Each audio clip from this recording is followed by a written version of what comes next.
Hey, how are you? Good. How about yourself? Very good. We have about 10 people here, so it's good.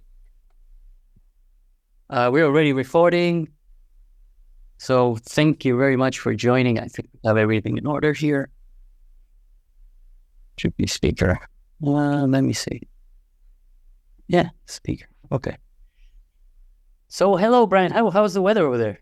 You're in Honolulu, or sorry, Hawaii? I'm on Maui.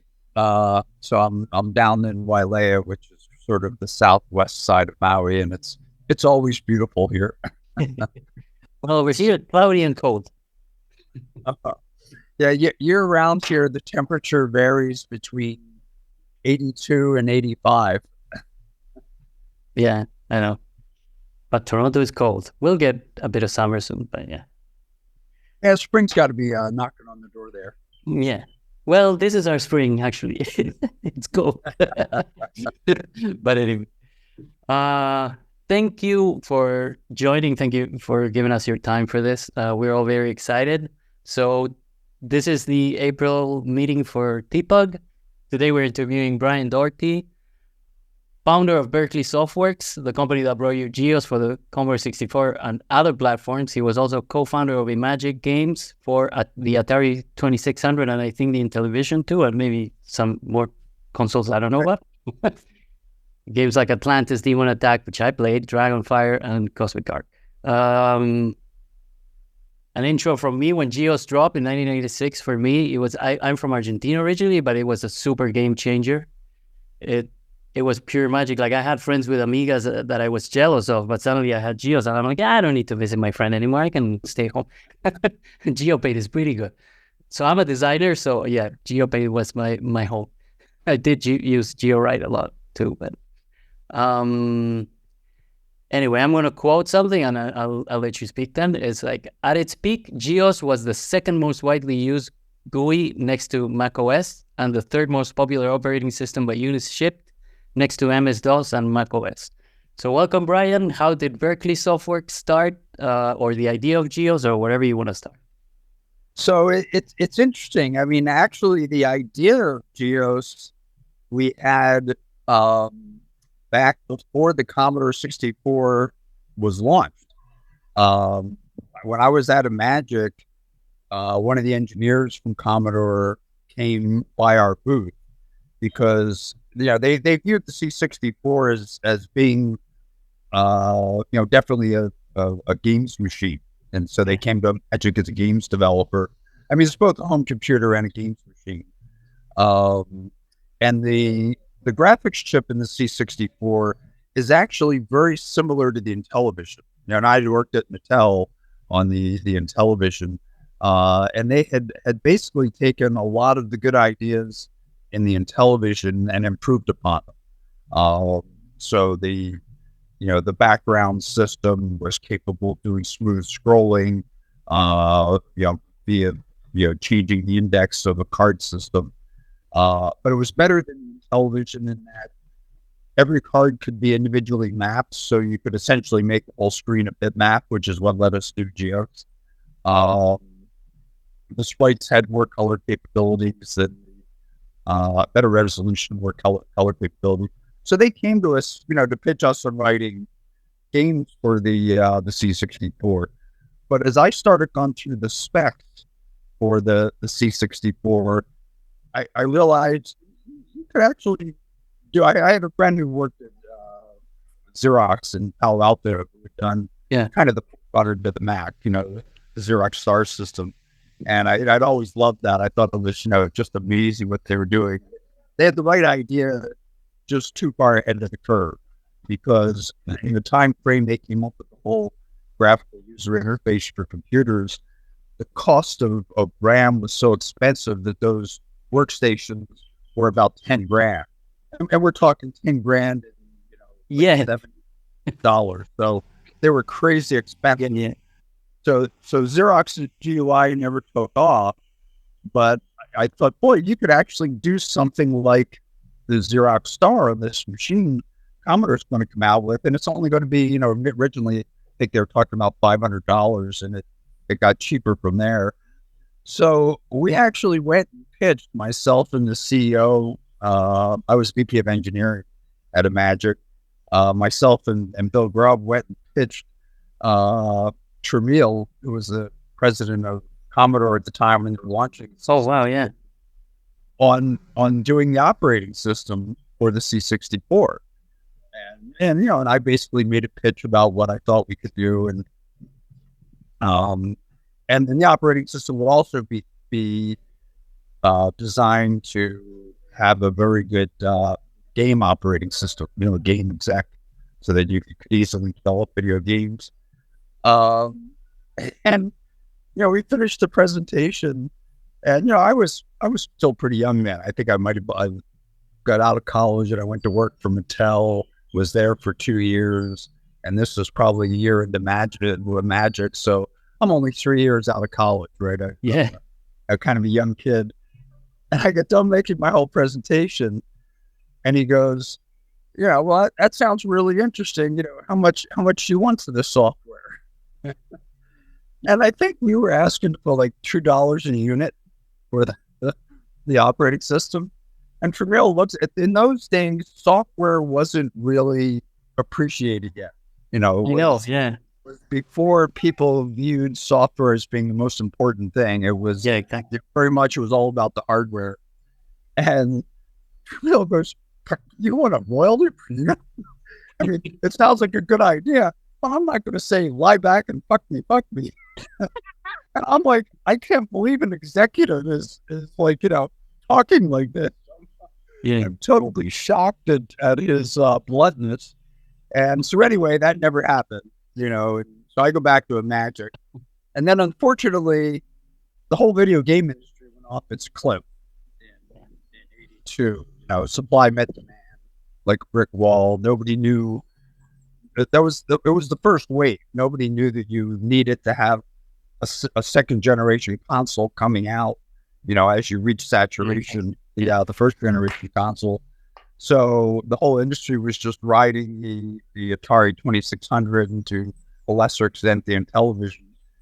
And so the whole video game industry just collapsed in the end of 82 or early 83. So I ended up leaving Imagic and going up to Berkeley and starting up Berkeley Softworks. And we were originally just a consulting company, and we were mainly developing games for other people. I mean, we had some other interesting consulting projects. We built this little tray computer where we did the hardware and software, and we built a little 6502 graphical operating system for a computer that was going to go into airline tray tables, so that when your tray came down, you had this LCD display computer built into your airline tray. It was really a neat idea and a neat project.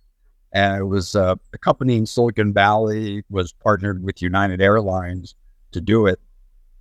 And it unfortunately never came to market. We got it all done, and everybody loved the product. But then airline deregulation hit. And all of a sudden, United was like, this is a very expensive CapEx project that we don't think we can afford to do. And so the SkyTrain never saw the light of day.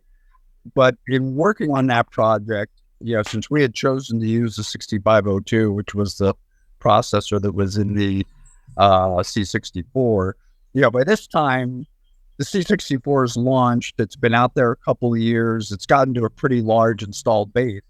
And I thought, hey, that idea of doing an operating system for the Commodore 64 might not be a bad thing to do now. And we were a little concerned that maybe the C64 was already peaking as a device, but we were wrong about that, because it actually continued to sell pretty well, for another year or two after we developed GEOS. So we developed it, and we did actually go back to Commodore, and I did manage to do a deal. Tramiel was no longer running the company, and I did a deal with a guy named Clive Smith where we bundled GEOS with the new C64s going out and getting a $1 unit for that. So that's kind of how GEOS came to be for the Commodore 64. Yeah, that's excellent. Yeah. So I know this, but just to make it clear, you're a software engineer too. So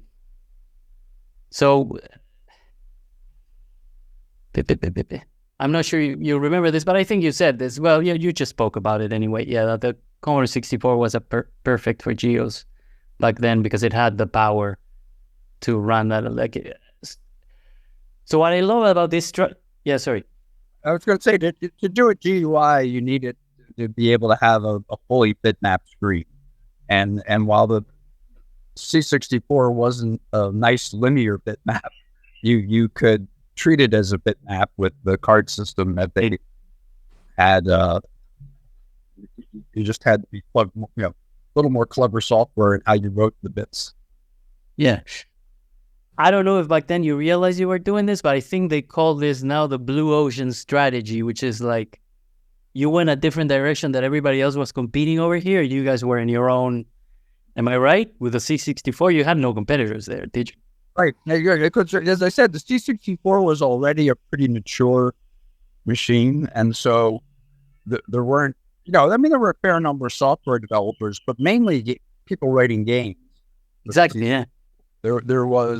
We had done a consulting project for another company where we wrote an application called Print Shop. Trying to think now, Print Shop was, I think, Broderbund's product.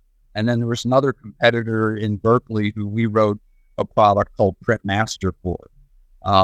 So, yeah, there were a handful of productivity applications for the C64, but there wasn't anybody trying to do a whole graphical operating. Yeah, exactly. Yeah. So GEOS was something else. And then in 88, I have here, you started building this for the Apple II? How did this compare? And what were you actually competing with the Mac or the Lisa with this, or? Oh, it's interesting. Once the C64 version, the C64, I think actually have a larger installed base, because it was so much less expensive than the Apple II, even though it was launched afterwards. I think it kind of zoomed past the Apple II in terms of installed base. So that's why we developed for it first. But once it was successful on the Commodore 64, it was kind of logical to do an Apple II version because, back in those days, you're writing in assembly language, and both machines used a 6502 microprocessor. So porting the operating system over to the Apple II, really just meant rewriting graphics routines to write to the Apple II's graphics hardware as opposed to the chip in the C64. Yeah. So it was kind of a no-brainer to do the Apple II version. And it's funny, we when Wozniak saw our Apple II version, he was really impressed. He was and all the rage at Apple at that time was now behind the Mac, right? Yeah. And as the designer of the Apple II, he really wanted them to get behind our operating system. But yeah, that was right around the time. I think I can't remember if Jobs was still there when we had a brief meeting with them about them bundling it with the Apple II, but Jobs would have none of it because he was more forced to be behind the Mac, which is understandable. But yeah, we were I think a little bit of a surprise to everyone at Apple that you could do that level of graphic interface on the old Apple II. Yeah, it's funny because also I don't know how back then apparently a lot of people had Apple IIs too, right? So probably more than Macs, I assume. We sold a lot of GEOS in the Apple II market, especially schools. A lot of schools had Apple IIs. Oh yeah. Very successful selling that into education, and so we had remember we started going to the National Education Convention, and having a booth there because we had so much business in schools. Yeah. I'm going to move because my neighbor is having some construction. Oh, okay. They've got noisy. I'll so bear with me as So anyway, Quantum Link. I didn't have the chance to use this back in the day because I was back in South America, but If you can tell me some stories, because it was kind of a pre-internet solution. You guys had a lot of really interesting tech support things like a community and software downloads. Well, that story is actually more involved than you might imagine. That's good. We have time. I, I was involved in the forming of America Online. You know, what became Quantum Link was the forerunner to America Online, and the way it got started, and I actually also played a role in how Steve Case came to America Online. Way back at Imagic, a guy named Bill Baumeister, he was the original founder of the company that became Quantum Link, and then later the company went through 3 name changes. They started out as CVC, they were Control Video Corporation, and then when the video game industry blew up, they rebranded as Quantum Link and did the service for Commodore, and then ultimately they did the service for the Mac and PCs, which was America Online.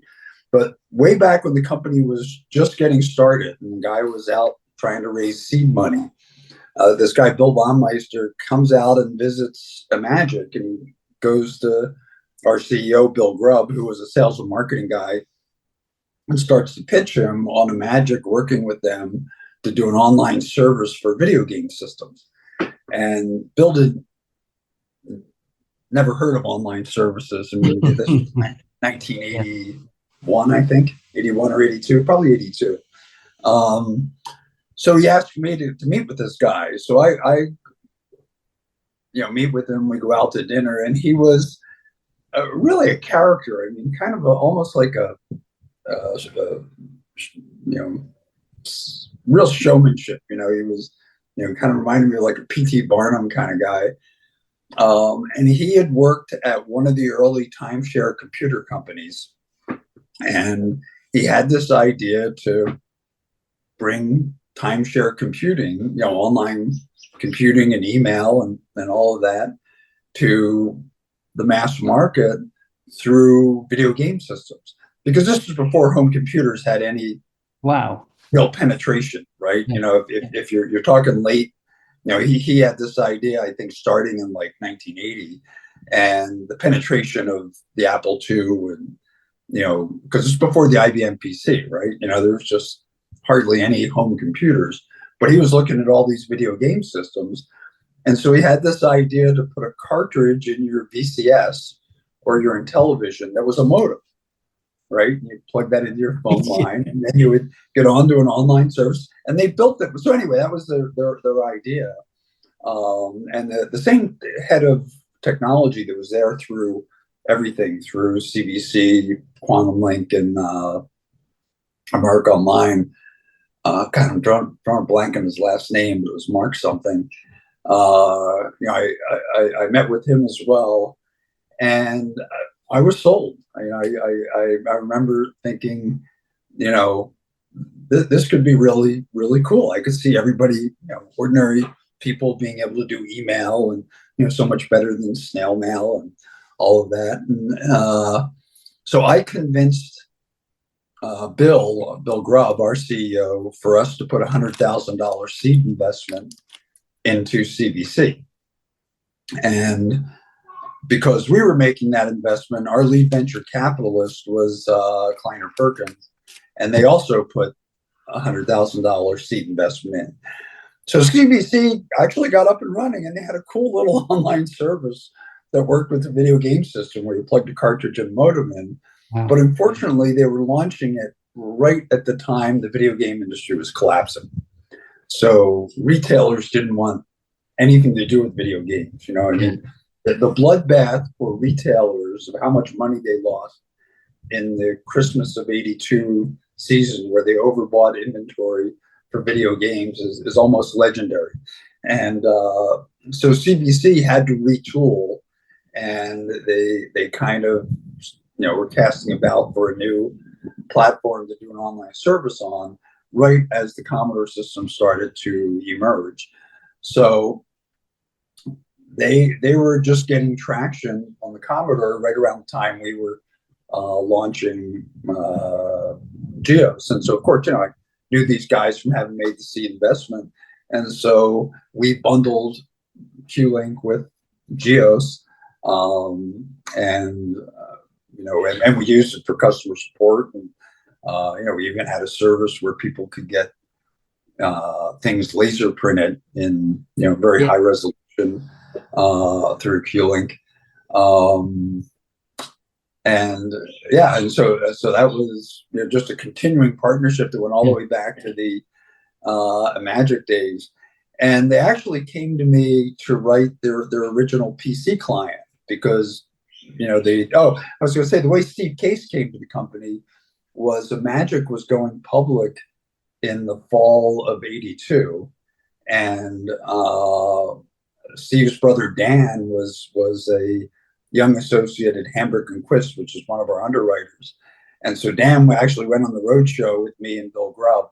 When you take company public, you go around all the major financial cities, cities with lots of institutional investment capital, and you make a pitch about your company. And that's how the underwriters get the demand, so that when your stock goes on the market, they've got buyers ready to buy the stock in their company. So Dan went on the roadshow with us, and by the time we got to New York, our deal was way oversubscribed. And Dan called up Steve, who was working in packaged goods. He was a product manager for Orville Redenbacher popcorn, and Dan said, "You got to get out of this packaged goods business. I'm on a roadshow with a 24-year-old who's about to be worth $16 million. You got to drop that old school packaged goods stuff." And so anyway, Steve came and met with us at the CES show in January. And unfortunately, we didn't have an opening for him at that time. But I said, we've just made a seed investment in this company that I think is going to do something really interesting. They've got this idea to bring online services to the mass market, and they're just getting started up. So they probably need a marketing guy, and you should go talk to them. So I made that intro, and Steve went and interviewed with CBC, took the job, and the rest was kind of history. And so anyway, then they came back to me to write their original PC client software. And I said, well, I don't do consulting anymore. We're now busy building our own products. So they went away, and they came back, and we're kind of twisting my arm. And I said, well, look, I've always believed in what you guys are trying to do,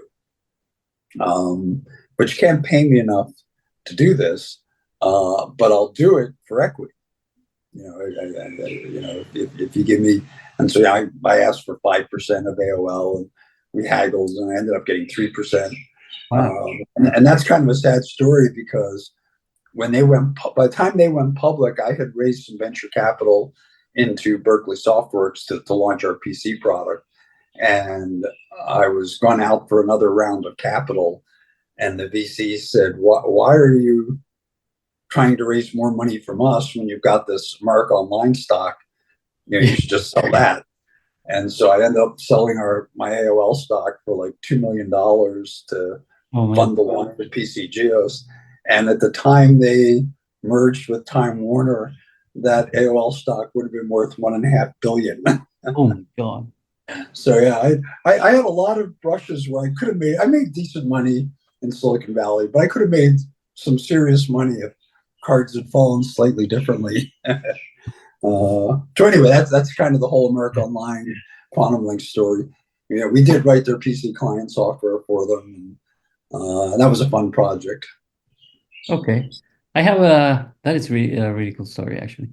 I have some names because I want to know a bit about the GEOS team. Obviously, we all know GeoWrite, GeoPaint, and there's other software that is not as famous, but amazing. But I have some names here. It was never clear to me who did what, and I'm curious just because I worked as a front-end engineer too. So GEOS kernel is on desktop, and GeoPaint, it says Brian Dougherty, Doug Fultz, right, in the Frisco, and version 2, Gia Ferry, Chen Yu Tan, and GeoWrite, Tony Request. Is that accurate, or? Yeah, that's right. So Tony, myself, Doug, and Jim were kind of wrote the guts of the operating system. Doug, I remember, wrote our turbo disk drive software. 1541 was a notoriously slow drive. Yeah. And even when we turboed it, it was still a slow drive.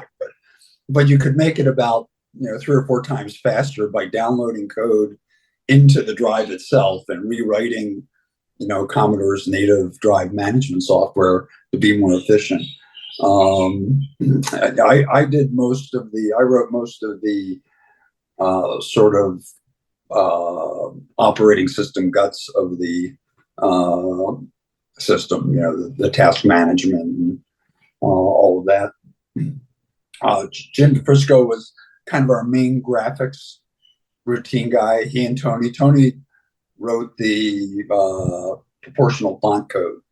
So, all the code that lets you actually type with proportional fonts. That was Tony Rico's work. And I had built the whole staff at GeoWorks I painstakingly ran internships and co-ops with UC Berkeley. We were right next to the Berkeley campus, and they have a really good computer science program at Cal. And so I was hiring interns, hiring co-op students or students to take Berkeley was on quarters at that time. And so you would take a quarter off of school and you'd work the quarter in the summer quarter. So spring quarter and summer quarter, or summer quarter and fall quarter. So it gave companies like a 6-month window to have you work on something. And that was enough time that I gave people real projects. Tony Request wrote some of that GEOS code while he was still a student at Berkeley. And so anyway, the guys that really performed, I hired back when they graduated. And so, I ended up building a really terrific team of just great software developers over the years at GeoWorks. And Tony in particular, I to this day think the most amazing piece of efficient coding, of squeezing the most you can possibly squeeze out of a piece of hardware, was Tony wrote GeoPublish.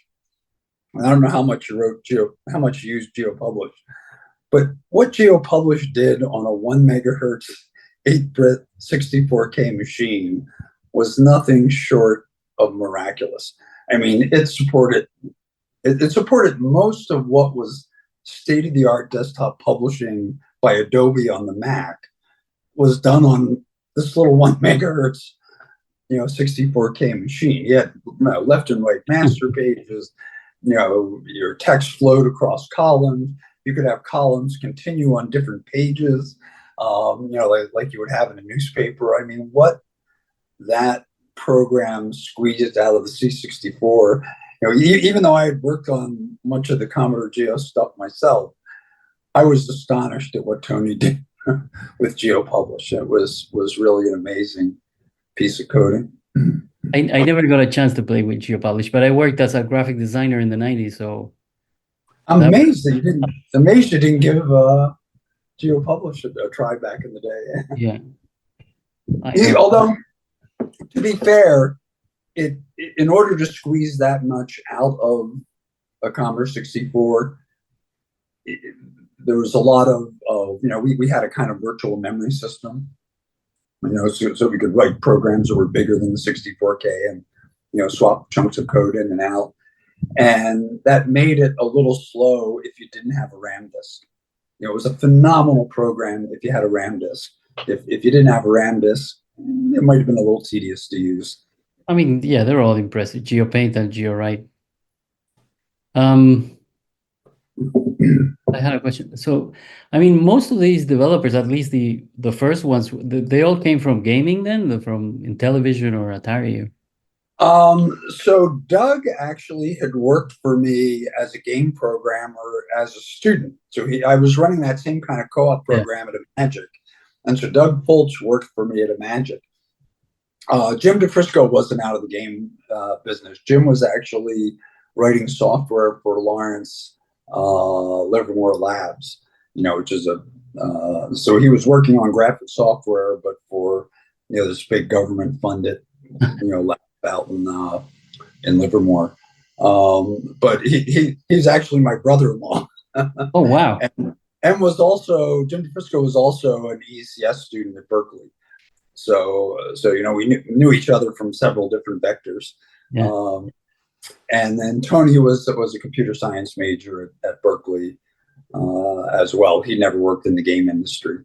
I'm trying to think if because a lot of the guys, when they initially came to work with me in the first year and a half of Berkeley Softworks, we were purely a software consulting company. We were developing things for other people, and we did games for, we did the ports for Sega of Spy Hunter to, the Apple II to the Commodore 64.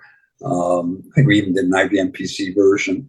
And so we did all of Data East arcade game ports, so Karate Champ and Kung Fu Master, and all the Data East arcade games we wrote the Commodore 64 and Apple II and PC versions of as consultants. So it's possible, but I don't think Tony actually ever worked on any games for us. I think when he was an intern, he worked on the software for the SkyTray project. And that was actually the first time that we had done proportional fonts, on the little computer we designed ourselves for that project. Now, I was actually I came out of school more trained to be a hardware designer. I only took a handful of programming classes. I was mainly, I had studied hardware design in school and kind of moved over into software development initially with video games, because after we finished the hardware for the Mattel and television, the main task at hand was writing games. So I started writing games. That was how. 1 second, that I'm going to turn the light on. There, getting dark here. Anyway, one last question about this. Do you had any graphic designers, like, to do icons and stuff, or were the we in fact, there was an art school close to the Berkeley campus that was a fine arts college, and we recruited some people out of there to come and become graphic designers to work on helping us make things look. It looks really good. That started with the video games. We needed graphic designers to make the video games look as good as they could in the resolutions that were available to us back in the day. Well, the OS looks really good. There's a reason why it looks really good.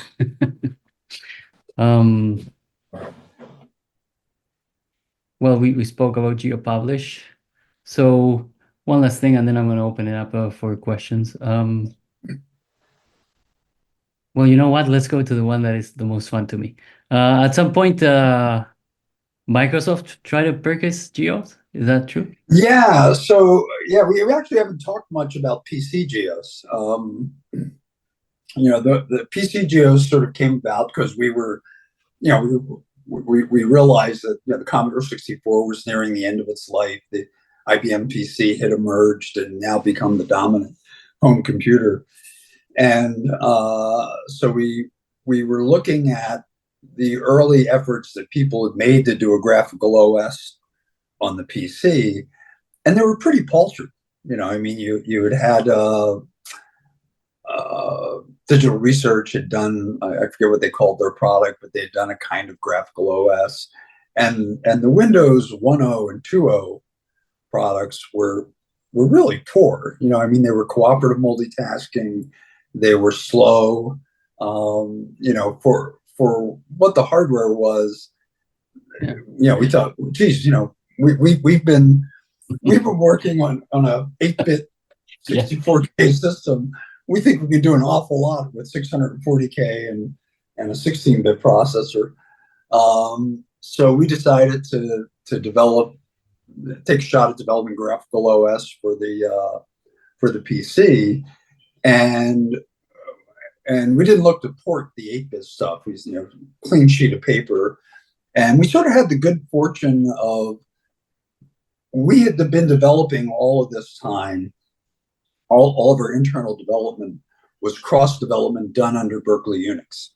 So we were very familiar with how BSD Unix worked and ran, which was a real multitasking operating system. And I remember going to the first Next developer conference, and they had basically taken Berkeley Unix, really customized it, and developed what was still to this day the basis of Mac OS. Because when Jobs came back into Apple, he brought the Next team back into Apple, and they eventually developed what is today's Mac OS, and was really a derivative of what they had done at Next. So anyway, I came back from the Next developer conference, sold on two things. One, do a real preemptive, really three things: do a real preemptive multi-threaded multitasking operating system like Unix. Two, use object-oriented technology to implement the user interface, because there are all kinds of benefits to it. And then three was use outline fonts so that you can do a real PostScript-like imaging engine for both screen and printer. So we set about developing this really great graphical operating system, and we're getting ready to launch it in the fall of '89.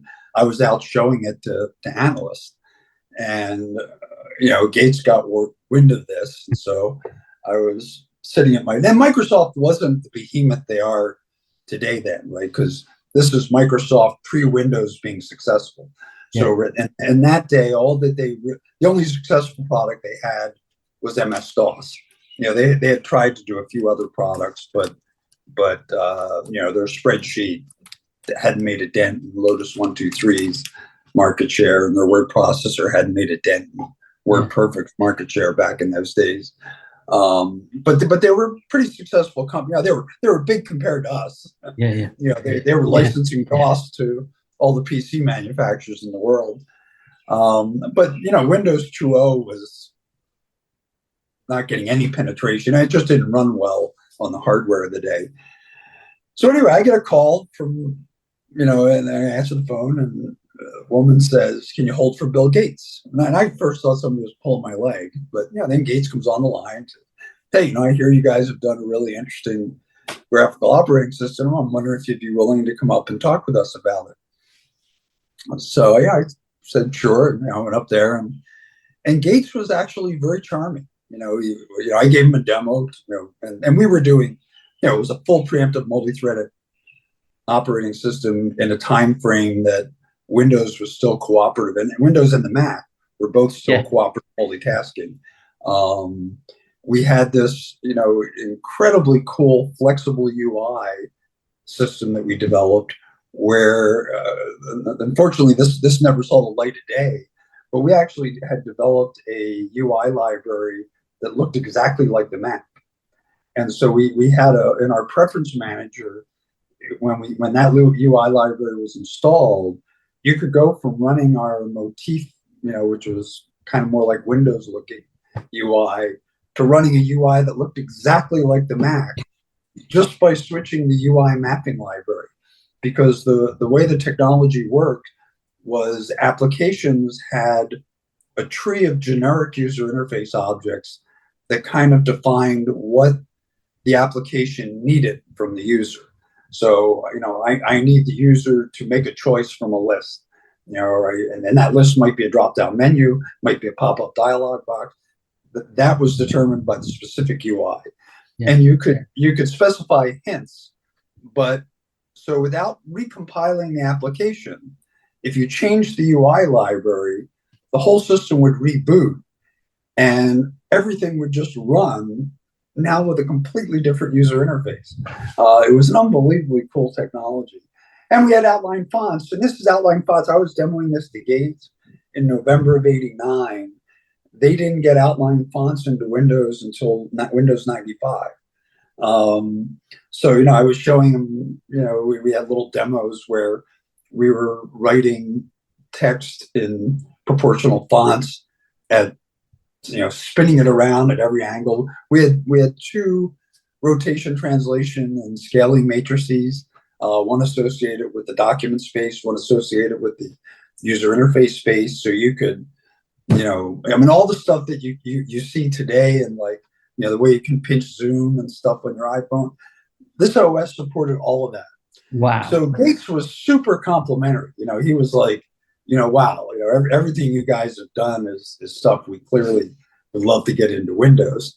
And it turned out, I remember he introduced me to a bunch of the Windows team, and it turned out that Nathan Myhrvold, who was one of the key guys in the Windows team, he had a little Berkeley startup that had done like a text-based windowing system that they had acquired years before.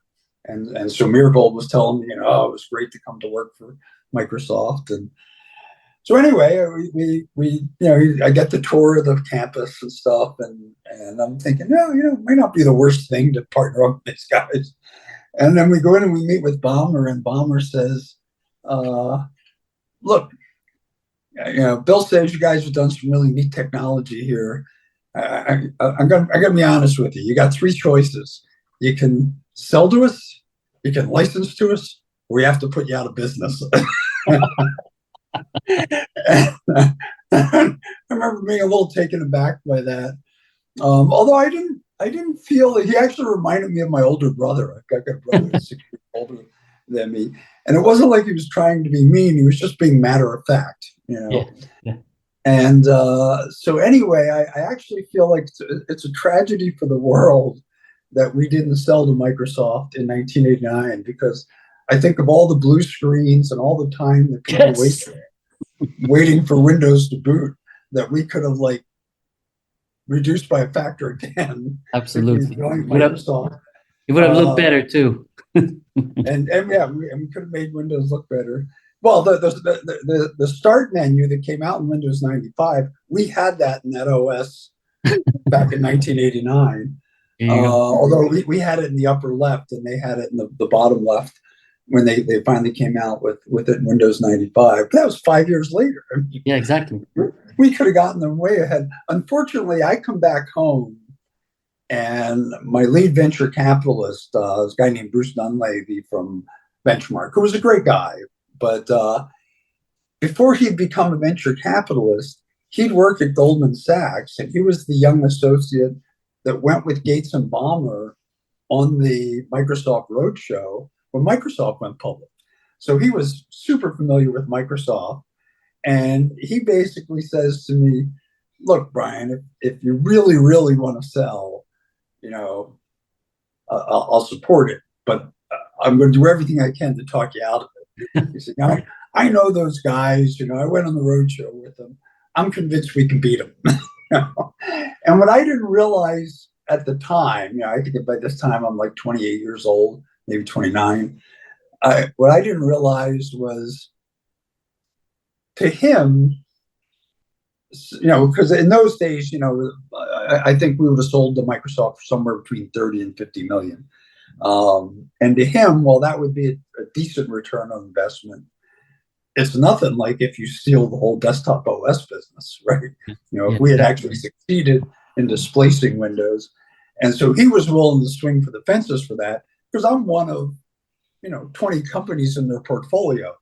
For me, all my eggs were in this one basket. Yeah, exactly. But it wasn't that hard to talk me out of not selling, because I liked running my own team, and I didn't know if all my guys would want to. Gates said we'd have to move up to Seattle, and I didn't know if my guys would all want to move up to Seattle from the Bay Area. So anyway, we ended up saying no, and within 2 weeks, we hadn't really been going out to the market yet to pitch the OS. We'd just been showing it to analysts. We had talked to one or two PC manufacturers, but within 2 weeks of saying no to Microsoft, every account we went into, every PC manufacturer we went into, we'd give the demo, and they'd be absolutely blown away. they go, "Oh my God, this is like 100 times better than Windows." And we would give them a copy to keep and play with over the weekend so they could, really. And we got the same answer from all of them. They said, "This is the best thing we've ever seen for the PC, but we just signed a 2-year deal with Microsoft to put Windows on every machine." And I remember the Gateway was one of the really big PC clone manufacturers, and they were mainly selling into mass market channels. And I remember the buyer there saying to me, pleading with me, saying, "Brian, this product's so much better for my users. We were trying to get $10 for the OS. He said, I'll give you $2 and bundle you instead of Windows, and I'll still pay Microsoft because I got to pay them. I signed a contract. I got to pay them." Because what Microsoft did is you still needed DOS, right? I mean, the problem was in the transition from DOS to graphical operating system, you had lots of applications out there, corporate applications and applications people use for specific tasks and stuff that all ran on DOS. And so you couldn't ship a PC without DOS. And Microsoft basically went to them and said, "Look, it's $30. You've been paying $30 for DOS, and we've been trying to get you to pay $30 for Windows, and you haven't been taking it. If you'll sign this 2-year contract to put both on all of your machines, we'll give you DOS and Windows for $30. So you're essentially giving Windows away for free. But for them, they were still collecting $30 a machine. And the Gateway guy was trying to convince me to take $2.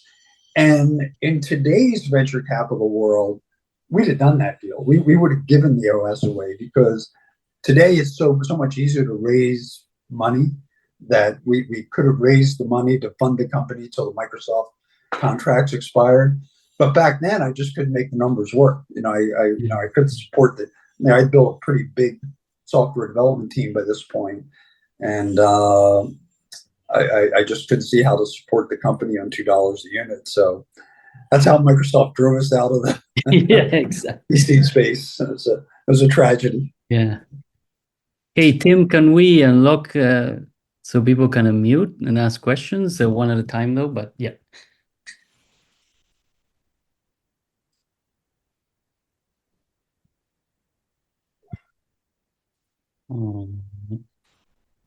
Maybe you can raise a hand.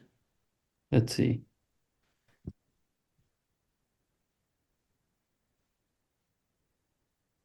Tristan, can you try and unmute? Oh, there you go. Oh, we can't hear you. It's all choppy. That sounds like connection might be bad. Yeah. Yeah. Does anyone else want to ask a question? That's okay, Tristan. Or maybe in the chat. Well, in the chat, Or maybe she can type the question in chat. Oh, Nico. Nico maybe has a question. Brian, thank you for joining us. Really great presentation.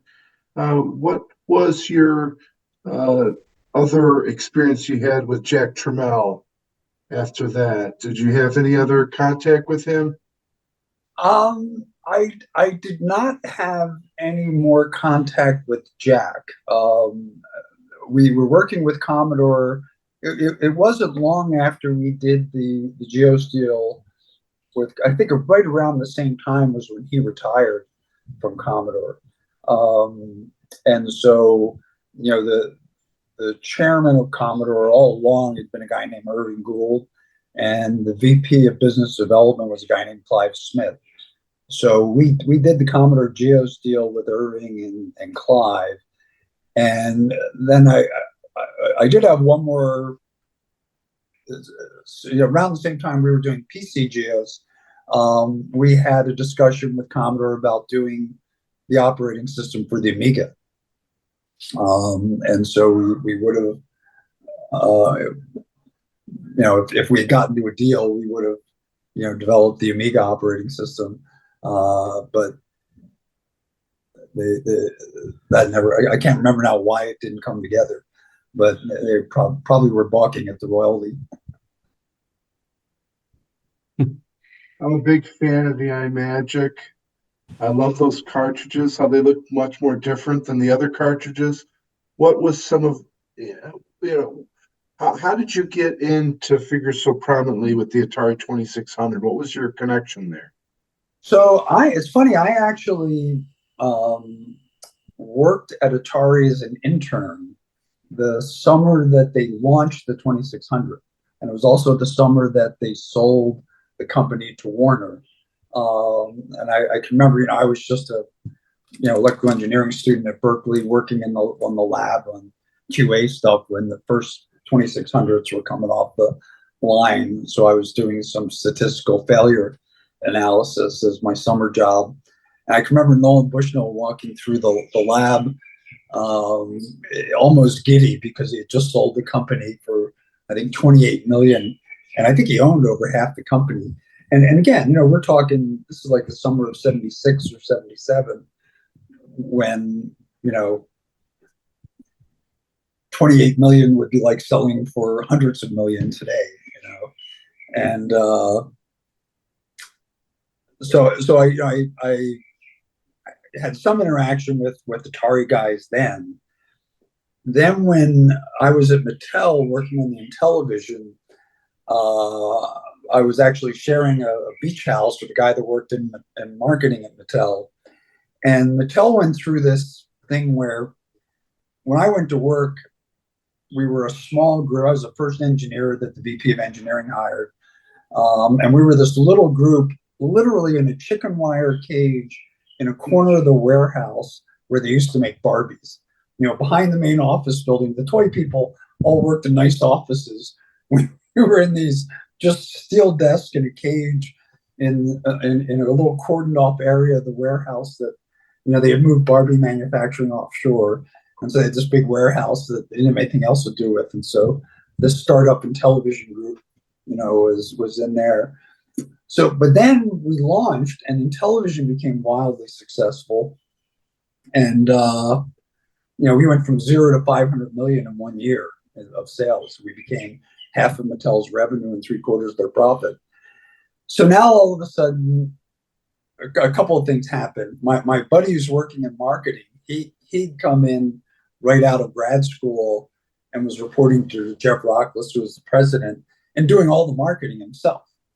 Well, now that it was real money, they wanted to bring in seasoned, experienced marketing people, and he gets pushed like 2 levels down in the marketing organization.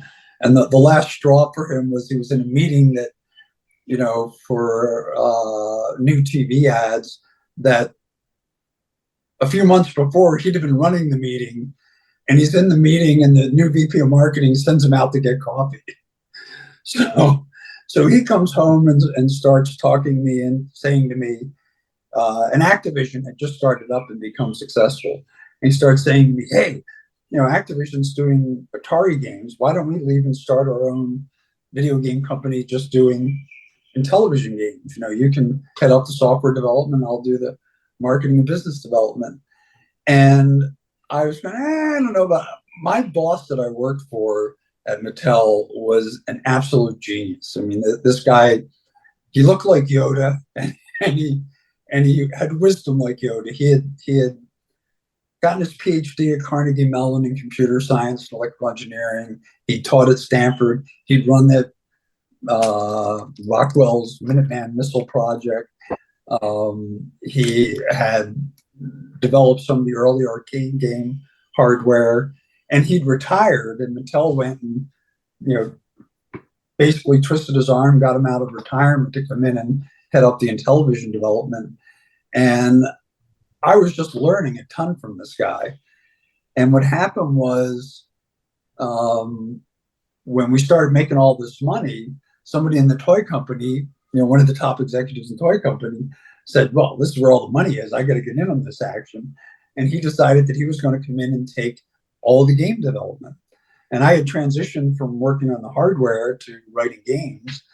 And so now I was going to be, wasn't going to be reporting to my boss, who I revered, anymore. And I find out I'm going to be reporting to a guy who I'm not going to learn anything from. And so I come home and say, all right, tell me about this starting a company stuff. How does it work? And so we started working on a business plan to create a video game company. when Jim Goldberger, who was my buddy in marketing at Mattel, when he was getting disgruntled with how he was getting pushed down in the organization, he had gone out and interviewed with Atari. And Bill Grubb, who was the VP of marketing and sales at Atari, actually made him a job offer. But then I told him I was willing to, look at starting a company. So he never got back to Bill. So he ran into Bill at the next CES show, and Bill says, "Hey, Jim, I thought we had a great interview. I thought you were all excited to come to work at Atari. What happened?" And Jim goes, "Oh, I'm sorry I didn't get back to you. I've just been crazy busy. Keep this under your hat, but I've been working on a business plan to start an independent video game company doing games for the Intellivision." And Grubb goes, "Really?" Turns out he'd been talking with a couple engineers at Atari about leaving and starting another Activision. And he said, "Look, why don't we join forces and we can do games for both the Intellivision and the Atari system." And so that's how Imagic got started. Okay, I have one question from Tristan. Sorry, he was trying to communicate. One of the most memorable aspects of GEOS was the beautiful, eye-catching, full spread, full color advertisements that run in computing magazines such as Compute's Gazette. Can you talk a bit about these ads? Were they done in-house or with an ad agency? How much involvement did you have in designing the ads? So we can't take any credit. Nobody in the company. Well, I mean, I suppose Jim Goldberg and Lee Lamano, because Jim, who's the same guy I was telling you about from Magic, ended up coming to work with me at Berkeley Softworks, GeoWorks as well. And then another friend, Lee Lamano, he and Jim were heading up sales and marketing. We were involved, but it was really, there was a small ad agency in LA called Frankel and Anderson. And I think we knew Rob Frankel because when we were at Imagic, I think he had been working as a copywriter for Kaidana Pearlstein, who was the ad agency that had done Imagic's ads. So anyway, they were the ad agency that did all those ads, and I love those guys. I agree. I thought they did a phenomenal job on those ads. In fact, my favorite ad that they did, none of you would have ever seen, was I asked them to do an ad to help us recruit electrical engineering and computer science students from Berkeley and Stanford to run in the local student newspaper. And they did this really great ad that was like a full page ad that had a picture of a kid raking leaves with like leaves on his head and his father scolding him. And the caption said, "Remember when your dad told you life wasn't all fun and games? He lied." Because this was when we were writing games for a lot of other companies. That was one of the ads that they had done for recruiting. But all the ads that they did that we ran in Compute, like the scientists at Berkeley discover new universe and the Commodore 64. That was one of the ads I remember I loved. They were just both the Rob, who was the copy guy, came up with the text, was really clever. And then and what Anderson, Dave Anderson. Anderson was the graphics guy who I thought had a really good aesthetic eye for making the ads just look good. Okay, two more questions, and we're gonna let Brian go. John McDougall. Yes. Hi. First off, I just want to say thank you for GEOS. I have one of those kids in the 80s that started off with my Commodore 64, and I used it all the way up into my college years on my PC XT. And that's kind of my question. By that time, you had Commodore, you had Apple, and you even had low-end PCs, because mine was just a simple 8088 XT, had 728K of RAM where the others had 640, and I used that all through my college years. And one of the things I had so wished I could have done was to be able to have taken all those book reports, research papers, term papers I had written in my younger years on my Commodore and been able to use them on the GeoWrite and the GeoPublish and everything else on my PC, was there ever any consideration of making all of those file formats cross-platform compatible? And we take it for granted nowadays with PDFs and all the other simple formats. I can't say that I remember us ever discussing that. I think probably one of the issues was back in those days, there wouldn't have been any easy way for people to get the files from one system over to the other, right? Because the drives are incompatible. Right. So there wouldn't have been any way to read the floppies that you had stuff stored on. We could have possibly done something with a file transfer through, but I don't think Commodore even had their QLink universe linked up to their Merck Online universe. So maybe they because did. I was an original QLink guy myself. In fact, my screen name was John M348. I was like the 348th John M that had ever registered for it. And same way with AOL. That's like my whole family. We had these ridiculously, like my sister's AOL email was just EEN@AOL.com because having been involved in the founding of the company, they all got on board before there were any users. And so we had all these, simple. Mine was just Brian Doc at AOL.com. But yeah, no, I can't remember us seriously talking about doing that back in the day. And that's surprising me because, as you say, today, you wouldn't think of not doing that, right? Today we absolutely would have had some way for people to import all of their files into PC GEOS. But I think there just wasn't a good way to get files across back in that time. Right. It would have taken some creative thinking. And the way back then that I had thought about being able to do it would have been simply we had still so many local BBSs and, even like America Online and places like that, where you could upload and download files. And it would have been nothing to have just simply uploaded that text document or what have you, and then going back on with the other PC or the other computer and downloading it. And I'm sorry we didn't think of that back in the day, because now as you're saying it and I'm thinking about it, something we could have done was, the Commodore 64 did support, RS-232 serial. Right. And so we could have done, a serial transfer from Commodores over to PCs, just by providing special. Yeah, Ahoy had even come out with a program and even the hardware, I remember, to be able to create a communication link between PCs and Commodores. But yeah, again, that was just one of those one in a million sort of things. But yeah, I had to go through and retype and redo all of my papers off of my Commodore to be able to put them onto my PC. I had to do it the hard way. And wishing all the time that, I wish I could just transfer it. That's okay. In the 90s, we all had to do that with. I know. Yeah. Anyway, that's how we all got the programs instead of buying the disc. Sorry, Steve has another question, and we're gonna let Brian go. Thank you. So hi, Brian. I'm Steve. I live out in Seattle. I used to live in Toronto, so I have a loose connection with the club. Thank you and your organization for putting this software together. It was fantastic for me as a young boy who was doing his elementary school book reports and just goofing around on a computer. It was really awesome.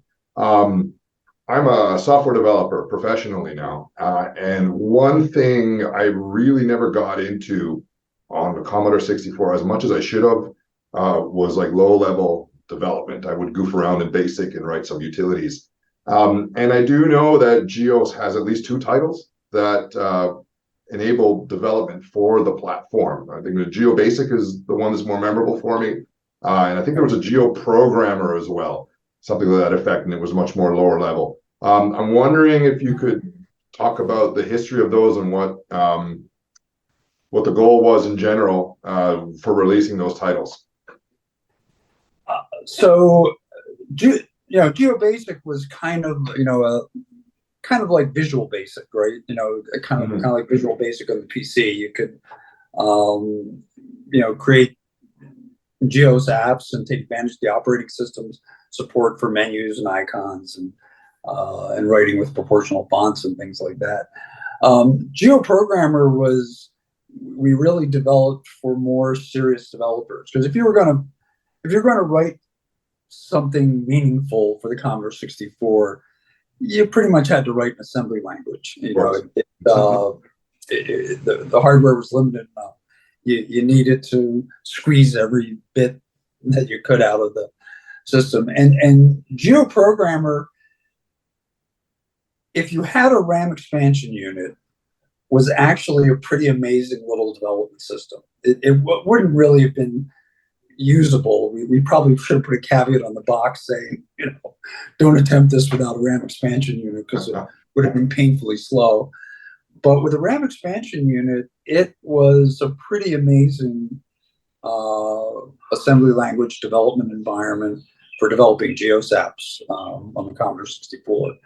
It had, back in those days, it's kind of appalling what the state of most commercial software development tools were. Like, for example, people writing an assembly, in the era that the Commodore 64 came out, the microprocessor manufacturers like MOS and Intel and others, their development systems required you to debug in hex.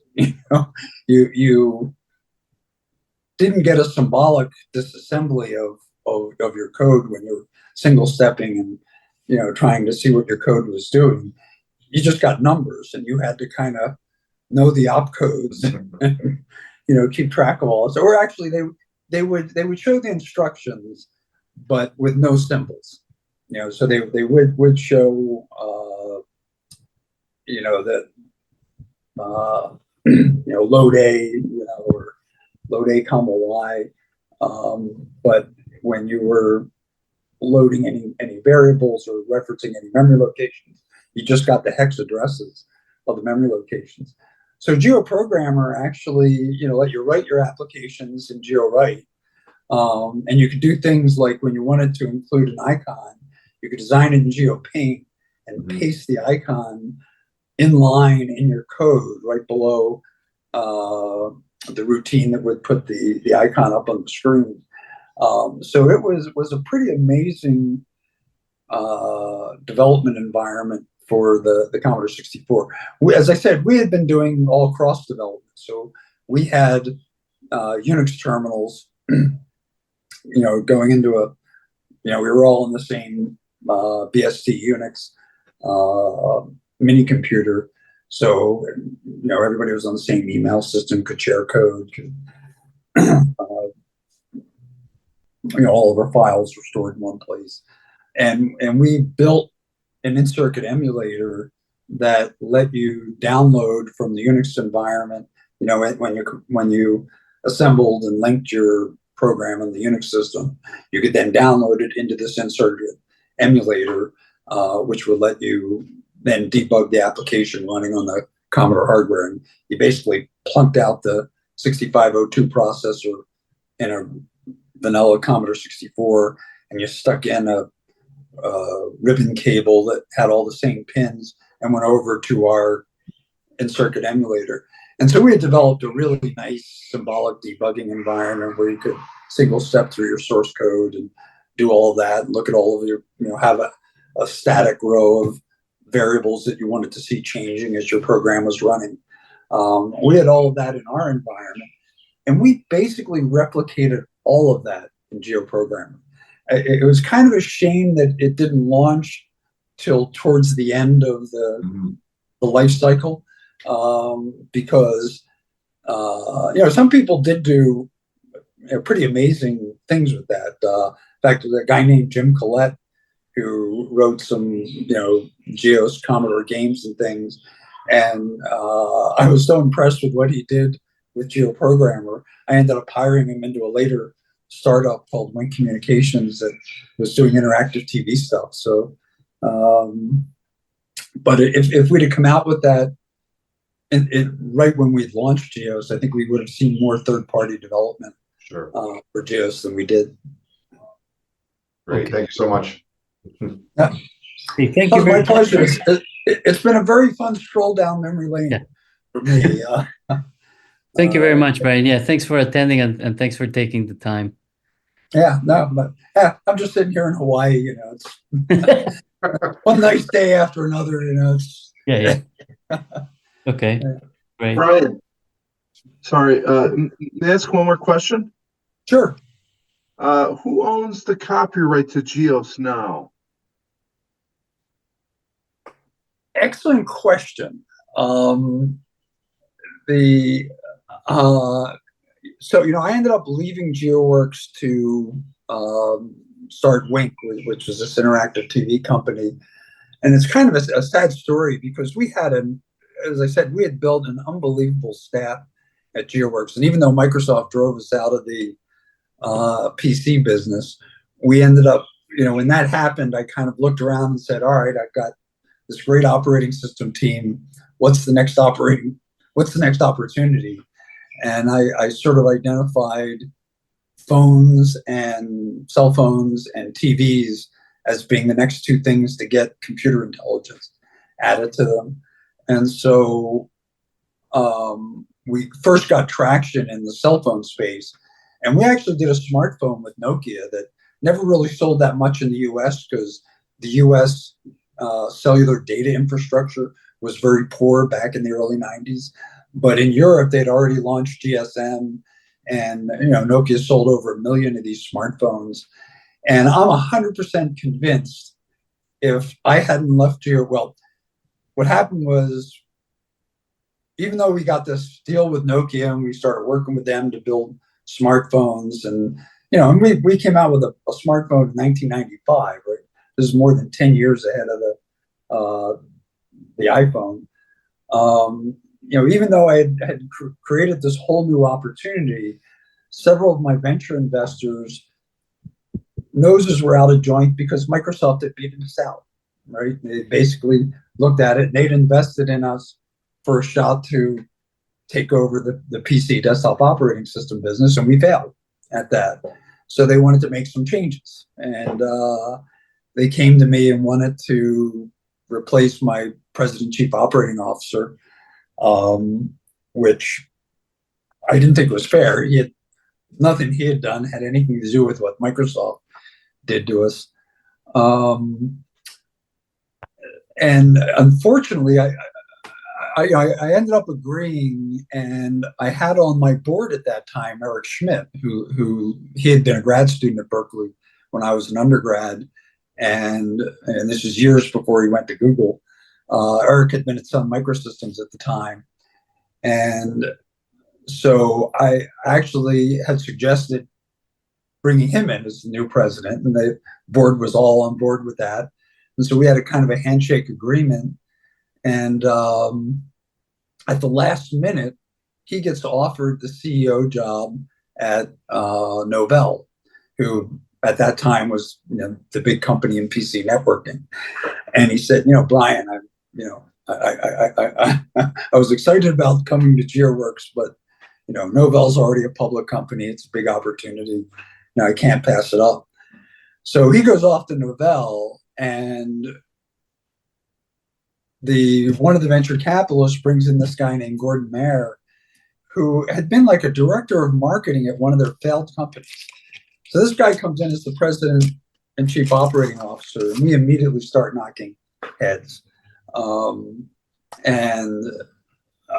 I get so frustrated that I go to the board and say, look, if you really want this guy to stay on board, let me take the interactive TV. And one of the things he was going to do was kill our interactive TV efforts.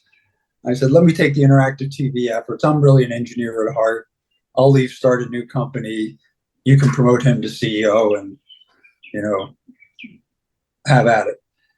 And unfortunately, that guy ran the company into the ground. He ended up, Lee Labano, who stayed with GeoWorks after I left, said, he was at one of the things he fought me on before I left was I could see that we needed to to develop a portable operating system. One of my advisors when I was at Berkeley was a guy named Dave Patterson, who was the father of RISC computers. And so RISC microprocessors, like the ARM processor that's in almost every phone today, we're just starting to be on the drawing boards at semiconductor companies. But I knew that they were perfect for cell phones, because for the kinds of operations you do on a cell phone, you don't need complex instruction sets. You need to move bytes around at very low power and very, very quickly. So anyway, he didn't want to fund a new operating system, the creation of a portable OS. So I finally got that pushed through. It was the last thing I did. I got a team spun up developing portable OS right before I left to start Wink. Well, fast forward a year later, that portable OS team is almost ready, but they're not quite ready. And Gordon is at a meeting with Nokia with Lee, and the Nokia guys go, we're going to come out with a generation of smartphone using another operating system because we've decided to go with these RISC processors, and you guys don't have a portable operating system. And Gordon throws a temper tantrum and tells the Nokia guys that unless they're willing to wait for our OS, he's going to shut down the operating system business. And the Nokia guys are shocked, right? There's this little company, and Nokia had invested in us. They put $5 million into the company. We had one really good guy from our company on our board. And they were a little shocked he was talking to them like that. And they come back and they say, look, it's only one generation of phone, but you were sure that your solution will be better in 6 months when we launch the next generation of phone, but we can't wait for the market. We need to launch our phones on our development cycle. And he basically pouts the rest of the evening. Doesn't say a word to the rest of Nokia management for the rest of the evening. Goes back to the US and shuts down GeoWorks OS business. So I am 100% convinced we would have done something like the iPhone before the end of the 90s. Like 8 years before the iPhone came out, we would have created something like that, because the GEOS operating system that we had done for the PC had everything in it that iOS does. It had all of the scaling ability and all of the multitasking. I mean, it was such a tragedy. So anyway, GeoWorks eventually, it's funny, my interactive TV company, so GeoWorks started to tank at that point. They would have gone out of business, but my interactive TV company went public, and they got $25 million from the 5% holdings that they had in Wink. And that kept the company afloat for a while longer. But they were kind of scattering about trying to figure out some other business to be in, which they never did. And so I don't know what really ended up happening to the rights to, I think the company did get acquired by somebody who bought them because they were a public shell company, right? There's companies who go public by buying failed public companies that are already public, and they save the expense of going public by doing that. And I think that's what ultimately happened to the company. And the reason why I asked, Brian, and I appreciate you staying over time, the reason why I ask is somebody did publish GEOS 2.0 source code. They reverse engineered it. It's on GitHub right now, number one. Number two, for those of us who are archivists and who are copying and sharing some of these repositories, I'm thinking about what is the legality of having a image, the kernel, the ROM, the image on our hard drives. Is it legal? Is it not legal? Can it be ported? Can we run it on a Raspberry Pi legally? I suspect you can. I mean, now actually that I think about it, the PC version of GEOS, since the company before this guy tanked the company, The PC version of GEOS, the company did a deal with Clive Smith, who you may remember that name from earlier. He had been the VP of Business Development at Commodore. He now was out on his own, and he started New Deal to continue to when GeoWorks decided to get out of the PC business and focus on cell phones. He started up a company to, essentially bring PCs to less fortunate countries and environments via PC GEOS. And so I know that GeoWorks did a deal to license all of those rights to New Deal. And so New Deal had all the rights. And I think New Deal might have made that public domain at some point. But I can't swear to that. But they would be who you'd have to ask about that is if there's Breadbox / New Deal are the guys that kind of continue to try to keep GEOS alive in the PC space. And thank you for the memory expansion. I have it for the C64. Thank you for all the memories. I mean, the fact that I can go into a retro shop and see Imagic on a shelf and it stands out amongst all the cars. I'm not joking with you. Yeah, no, I remember I loved our shiny packaging. Yeah, Atlantis. Yeah, it's great. Thank you so much. This has been fun for me. As I said, it's a very fun trip down memory lane for me. So that was great. Thank you very much for your time, Brian. All right. Absolutely. Yes, thank you. Thank you very much. This was a lot of fun. All right. Thank you all for Well, delightful. Bye, Take care, bye, all. everyone. Thank you. All right. Have a good day, the evening, I guess, for you guys. Yeah, exactly. Still afternoon here. Yeah. All right. Take care. Bye. Aloha.